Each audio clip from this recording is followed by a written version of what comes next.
হাজির বেটার বিয়ে হলো কাজীর বেটির সাথে। কাজীর বেটি বলছে আমি যাব সিনেমাতে। হাজির বেটা বলে ওগো বাপ যে আমার হাজি, ওগো বিবি তোমার কথায় কেমনে হব রাজি। কাজীর বেটি দুঃখ মনে কথা নাকি বলে, হাজির বেটা বলল ফেরে বোঝাই কোন ছলে। সিনেমা দেখা মেয়ে মানুষ ঘরে রাখা দায়, অবশেষে রাজি হতে হলো নিরুপায়। হাজির বেটা বলে শোনো শোনো গো সুন্দরী, আমার ছোট আমার জামা পড়ো তাড়াতাড়ি। দুই বন্ধুর মতো তারা গেল সিনেমাতে। রাস্তা তাদের জানা আছে সন্দেহ নাই তাতে, বিয়ের আগে কত গেছে হিসাব কেবা রাখে। হলের সামনে দাঁড়িয়ে গেল লাগলো আলোর ছটা, অনেক দিনের পুরাতন বন্ধুর সাথে হলো দেখা। বন্ধু বলে ওরে বন্ধু এটা কে তোর হয়, বন্ধু বলে ওটা আমার শালার পরিচয়। বন্ধুর যদি হয় গো শালা আমার কেন নয়, চলো শালা দুইজনাতে মুখের কথা কয়। রাগ করো না বলছি আমি শোনো দিয়া মন, কেমনেতে মোদের ঘরে নারীর আগমন। যদি করো নামাজের রোজা দেখো পরে গাড়ি, বাজারেতে কিনলে শাড়ি সঙ্গে পাবো নারী।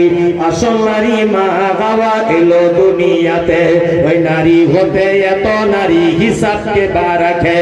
বর্তমানে দেখি শুধু নারীর আমদানি, নারীর ফটোয় ব্যবসা চালায় হাজারো দোকানি।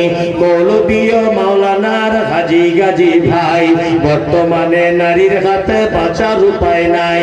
রেডিও টেলিভিশন আর সিনেমা হলে দলে দলে যাচ্ছে পুরুষ নারী আছে বলে।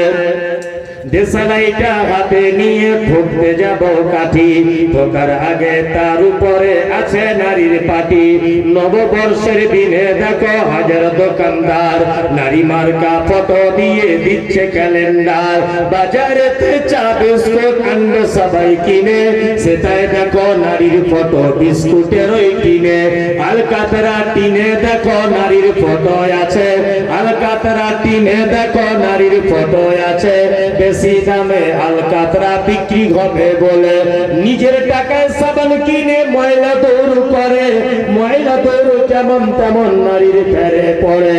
আলকাতরা টিনে দেখো নারীর ফটো আছে, বেশি দামে আলকাতরা বিক্রি হবে বলে। পানের সঙ্গে জর্দা খাবে 300 পাতির কোটো, সেটাই দেখো বাধা নাই গো আছে নারীর ফটো। ইফকো কিনুন পটাশ কিনুন রাসায়নিক সার, তার বস্তার উপর দেখতে পাবে নারীর পিকচার। সাইকেলের ওই সামনের চাকায় মার্কেটের ওই নিচে, সাইকেলের ওই সামনের চাকায় মার্কেটের ওই নিচে, সেটাই দেখো বাধা নাই গো নারীর ফটো আছে।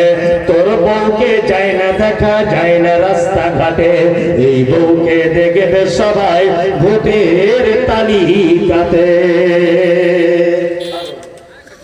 আর আমাকে পাগল পেয়েছে নাকি?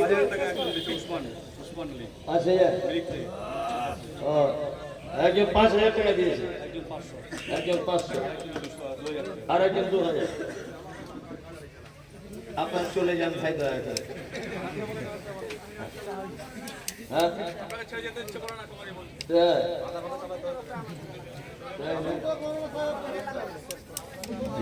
শুক্রিয়া।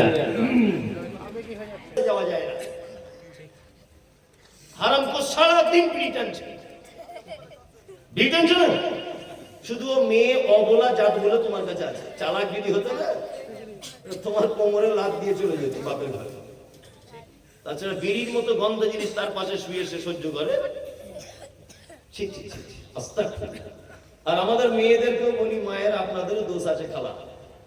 দোষটা হচ্ছে স্বামীর কাছে আবদার করে ভালো চুড়িদার নিতে পারো, স্বামীর কাছে ভালোবাসা দিয়ে একটা ভালো নাইটি কিনে নিতে পারো, স্বামীকে প্রেম ভালোবাসা আনন্দ দিয়ে সোনার দুটো কানে দুল করে নিতে পারো। একটু ভালোবাসা দিয়ে বিড়িটা ছাড়ানো যায় না? ওটাও তো যায়। সিগারেটটা ছাড়ানো যায় না? যায় কি যায় না? যায়। এটা মায়ের আপনারা চেষ্টা করবেন একটু। জি আজওয়াজুকুম, আল্লাহ বলে তোমার বিবি হলো তোমার ভালোবাসার জিনিস। ওয়া আসিরাতুকুম, তোমার ভালোবাসার জিনিস। ওয়া আমওয়ালুন ইকতারাফতুমুহা, তোমার উপার্জিত সম্পদ তোমার ভালোবাসার জিনিস। ওয়া তিজারাতুন তাকশাউনা কাসাদাহা, তোমার ব্যবসা বাণিজ্য এটা তোমার ভালোবাসার জিনিস। এমন একটা ব্যবসা যেটা ছেড়ে তুমি নামাজ পড়তে গেলে ব্যবসায় লস হয়ে যাবে, ব্যবসাতে তুমি গরিব হয়ে যাবে, এই ভয় থাকে। তোমার বাড়ি হলো তোমার নিয়ামত। আহাব্বা ইলাইকুম মিনাল্লাহি ওয়া রাসূলিহি ওয়া জিহাদিন ফি সাবিলিহি ফাতারাব্বাসু হাত্তা ইয়াতিয়াল্লাহু বিআমরিহি ওয়াল্লাহু লা ইয়াহদিল কওমাল ফাসিকিন। আল্লাহ বলে বান্দা শোন, তোর আব্বা মা তোমার ভালোবাসার জিনিস, তোমার বেটা বেটি ভালোবাসার জিনিস, তোমার ভাই ভালোবাসার জিনিস, তোমার বিবি ভালোবাসার জিনিস, তোমার সম্পদ ভালোবাসার জিনিস, তোমার ঘর বাড়ি তোমার ভালোবাসার জিনিস, তোমার উপার্জিত মাল তোমার ভালোবাসার জিনিস।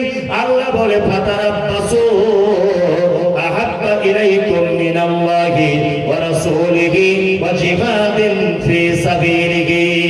সমস্ত ভালোবাসাকে উপেক্ষা করে দিয়ে তিনটে জিনিসকে তোমাকে বেশি ভালোবাসা লাগবে। এক নম্বরে হলো আহাব্বা ইলাইকুম মিনাল্লাহি, আল্লাহর প্রতি ভালোবাসা লাগবে। ওয়া রাসূলিহি, রাসূলের প্রতি ভালোবাসা থাকবে। ওয়া জিহাদিন ফি সাবিলিহি, আল্লাহর রাস্তায় জিহাদ করাটাকে ভালোবাসা লাগবে। তিনটে জিনিসকে বেশি ভালোবাসা লাগবে পৃথিবীর সব ভালোবাসাকে ত্যাগ করে দিয়ে। এক, আল্লাহকে ভালোবাসা লাগবে। আল্লাহু আকবার। আল্লাহর প্রতি ভালোবাসা আছে? আছে? নাই। আল্লাহর প্রতি ভয় আছে? নাই। রাতের অন্ধকারে মানুষ পাপ করে, দিনের দিবালোকে মানুষকে বলে বলে বেড়ায়, বেড়ায় না? বেড়ায়। পৃথিবীতে কেউ বেঁচে থাকবে? কেউ থাকবে না। একটু আল্লাহকে ভয় করুন। টাকা পয়সা বেশি হয়েছে, রূপ আপনার ভালো আছে, পাটি লাঠির গরম রয়েছে, বংশের গরম রয়েছে, এ গরম বেশি দিন টিকবে না। টিকবে? টিকবে না।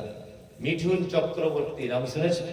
মিঠুন বাংলার বড় একজন নায়ক, হিন্দি অনেক সিনেমাও করেছেন, খুব দলীয় দাপট নেতাও ছিল। কিছুদিন আগে নেতাগিরি করতে দেখলাম, তাই না? আজকে সোশ্যাল মিডিয়াতে দেখলাম যে তিনি আজ হাসপাতালে ভর্তি, কাতলা মাছের মতো খাবি খাচ্ছে, এরকম করে চলে যেতে হবে। বেঁচে থাকবে? থাকবে না। তুমি তো মিঠুন চক্রবর্তী, তোমার মতো করো রাজা বাদশাহ এর আগেও গুজরে চলে গেল। বামফ্রন্টের খুব তুখর নেতা কমরেড জ্যোতিবাবু বেঁচে নেই। আছে? নাই। প্রিয় রঞ্জন দাস মুন্সি, দিনাজপুরে বাড়ি, যাকে রাজনৈতিক বক্তার জাদুকর বলা হতো, বেঁচে আছে? বেঁচে নেই। সবাইকে চলে যেতে হবে। চলে যাওয়ার আগে আপনার কাছে আমার বার্তা, আহাব্বা ইলাইকুম মিনাল্লাহ, সর্বক্ষেত্রে মহব্বত ভালোবাসা রাখতে হবে। কার প্রতি? আল্লাহর প্রতি। ভালোবাসা মানে আল্লাহ যেটা নিষেধ করেছে তার থেকে দূরে থাকতে হবে, আল্লাহ যেটা করতে বলেছে সেই দিকে আমাদেরকে ঝাঁপিয়ে পড়তে হবে। ইনশাআল্লাহ আমরা করার জন্য প্রস্তুত গ্রহণ করব। ইনশাআল্লাহ, ইনশাআল্লাহ। চলুন। দুই, রাসূলিহি, রাসূলের প্রতি মহব্বত। ওয়া জিহাদিন ফি সাবিলিহি, আল্লাহর রাস্তায় জিহাদ। জিহাদ মানে? জিহাদ মানে চেষ্টা করা, কোশিশ করা। কি বললাম বুঝলেন? জিহাদ মানে চেষ্টা করা, কোশিশ করা, যে কোনো ব্যাপারে সেটা হতে পারে।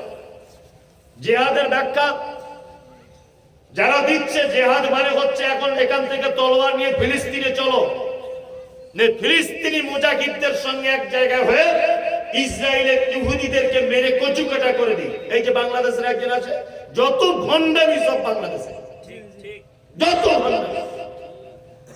জান্নাতের নাকে শুকিয়ে এসেছে বাংলাদেশের লোক, আর কেউ জান্নাতের ঘ্রাণ পায়নি। কি বললাম বুঝলেন? আবু তোহা, মোহাম্মদ আদনান। আর আরেকজন আছে মুফতি কাজী ইব্রাহিম, ও তো আবার স্বপ্নে কতবার যে নবীজিকে দেখে তা আল্লাহ ছাড়া কেউ জানে না। সপ্তাহে সপ্তাহে বলছে নবীজিকে স্বপ্নে দেখলাম, আল্লাহ নবী আমার কাছে এলো, এই বইটা হলো, তারপর চলে গেল। আবার উনি এই কথা যাও বলেন, ইমাম মাহাদি চলে এসেছে, স্বপ্নে দেখেছি। কত যে স্বপ্ন, যত ভণ্ডামি, যত নাস্তিক, যত অসভ্যপনা, ধর্মীয় ব্যাপারে যত বিনোদন, সব বাংলাদেশ। কি বললাম বুঝলেন? আবু তো আদনান কিছুদিন আগে পারিবারিক ভয়ে কোথায় আত্মগোপন করেছিল, ভয়ে বার হতে পারেনি। বলছে ওর বন্ধুর মায়ের বাড়িতে না কোথায় ছিল। সোশ্যাল মিডিয়াতে দেখলাম যে লোকটা তার বইয়ের ভয়ে, রাষ্ট্রীয় নেতার ভয়ে বা কোনো মানুষের ভয়ে বন্ধুর মায়ের কাছে গিয়ে আত্মগোপন করে, সেই লোক জেহাদের তামান্না জোগাচ্ছে যুবক ছেলেদের, আর বলছে এইখান থেকে তলোয়ার নিয়ে, এইখান থেকে পিস্তল নিয়ে খোরাসান যেতে হবে, এখান থেকে ঘোড়ায় করে ফিলিস্তিনে যেতে হবে, এই ফিলিস্তিনি মুজাহিদদের সঙ্গে একজোট হয়ে ওই আপনার ইসরায়েলের ইহুদিদের সঙ্গে যুদ্ধে লেগে যেতে হবে। আরে বোকা, এটার নাম জিহাদ নয়। জিহাদ মানে কোন মানুষ অন্যায় কাজ করছে, আপনি তাকে ঠেকানোর চেষ্টা করুন। কি বললাম বুঝলেন? চেষ্টা করুন। আপনার পাড়ায় একটা লোক মদ পান করে, তাকে তার পিছনে লেগে থাকুন, মদ পান ছাড়তে হবে তোমাকে, প্রয়োজনে তার সঙ্গে সম্পর্ক বিচ্ছিন্ন করে দেন। একটা লোক নামাজ পড়ে না, চেষ্টা চালিয়ে যান, প্রতিদিন বলুন ভাই মসজিদে চলুন, তারপরের দিন আবার বলুন মসজিদে চলুন, তারপরের দিন আবার বলুন মসজিদে চলুন। একান্তভাবে যদি না নিয়ে যেতে পারেন, তার সঙ্গে প্রয়োজনে লড়াই করতে শুরু করে দিন। লড়াই মানে তাকে ধরে টানা হেঁচড়া করুন মসজিদের দিকে, এর নাম হচ্ছে জিহাদ। চেষ্টা চালিয়ে যাওয়া ভালো কাজের ব্যাপারে। কি বললাম বুঝলেন? এই তিনটা জিনিস সমস্ত কিছু ভালোবাসার থেকে উত্তম হতে হবে। তিনটে জিনিস: আল্লাহকে ভালোবাসা, 2 রাসূলকে ভালোবাসা, 3 আল্লাহর রাস্তায় জিহাদ করাকে ভালোবাসা। আল্লাহ তারপরে বলছেন এই তিনটে জিনিস যদি বাদ দিয়ে দাও, ফাতারাব্বাসু, অপেক্ষা করবে, হাত্তা ইয়াতি আল্লাহু বিআমরিহি, আল্লাহু লা ইয়াহদিল কওমাল ফাসিকিন। আমার হুকুম তোমাদের উপরে আসার অপেক্ষা করবে। এক কথাতে আমার আযাব তোমাদের উপরে চলে আসবে যদি আল্লাহকে অপমান করো, নবীকে যদি অপমান করো, আর আল্লাহর রাস্তায় জিহাদটাকে যদি অস্বীকার করো। আল্লাহ বলছে বান্দা অপেক্ষা করবে আমার হুকুম আসা পর্যন্ত। আমার হুকুম মানে আমার তরফ থেকে তোমাদের উপরে আযাব চলে আসবে, আর আমার আযাব থেকে বাঁচাবার পৃথিবীর কেউ নাই। আছে? আমাদের উপরে যত আযাব মুসিবত সব আমি তো মনে করি 2-3টে কারণে। 1, নবীজিকে অপমান করা, 2, কোরআন তেলাওয়াত না করা, 3, সমস্ত ব্যাপারে আল্লাহ ভীরুতা না থাকা। কি বললাম বুঝলেন না? যদি বলছে নবীকে অপমান মানে শবে বরাত করলে নবীকে অপমান হবে, নবী দিবস করলে নবীকে অপমান হবে, নামাজের পরে পরেই হাত তুলে সবাই মিলে দোয়া করলে নবীকে অপমান করা হয়ে যাবে। কি বললাম বুঝলেন? ইয়া নবী সালাম আলাইকা এইরকম করলেই, দরুদ করলেই নবীকে অপমান করা হয়ে যাবে। নবী দিবস পালন করলে নবীকে অপমান করা হয়ে যাবে। আশিকে রাসূল নাম করে গাঁজা টানা মাজারে বসে বসে নবীকে অপমান করা হয়ে যাবে। কি বললাম বুঝলেন না? খুব সহজ ভাষাতে খুব সাবধানে থাকুন। আল্লাহ তুমি আমাদের সকলকে ইসলামকে জানার এবং বোঝার তৌফিক দান করো, বলুন আমিন। এটা একটা মসজিদের উন্নতি কল্পে জলসা, তাই না? মসজিদের উন্নতি কল্পে। আমি মানে কি বলবো, লজ্জার কথা, মানে আমার শরীরে এমন এক জায়গায় এই মুহূর্তে এমন একটা কিছু হয়েছে, না বসতে পারছি, না এরকম হ্যাট হতে পারছি, না বসে খেতে পারছি। ভাইকে বলেছি খুব কঠিন অবস্থা। যাই হোক, তারপরে আল্লাহ আমাকে যতক্ষণ এখানে কবুল করেছেন আমি ততক্ষণ ছিলাম, আরো যতক্ষণ কবুল করবেন থাকবো। এটা মসজিদের উন্নতি কল্পে একটা প্রোগ্রাম। কি বললাম বুঝলেন? সকল দিনী ভাই এবং বোনেদের কাছে, আপনাদের কাছে অনুরোধ যে আপনারা অত্র মসজিদে আপনাদের মূল্যবান সম্পদ আল্লাহর রাস্তে কিছু ব্যয় করুন। কি বললাম বুঝলেন? অল্প হলেও আপনি ব্যয় করুন। কারণ সব থেকে বড় কথা হচ্ছে এই যে আমরা যত জায়গাতে দান করি, যত জায়গাতে ব্যয় করি, তার মধ্যে একটি উত্তম জায়গা যেখানে মানুষ সেজদায় লুটিয়ে পড়ে, সেই জায়গাটার নাম মসজিদ। মানুষ সেজদা দেয়, মসজিদ ছাড়া অন্য কোথাও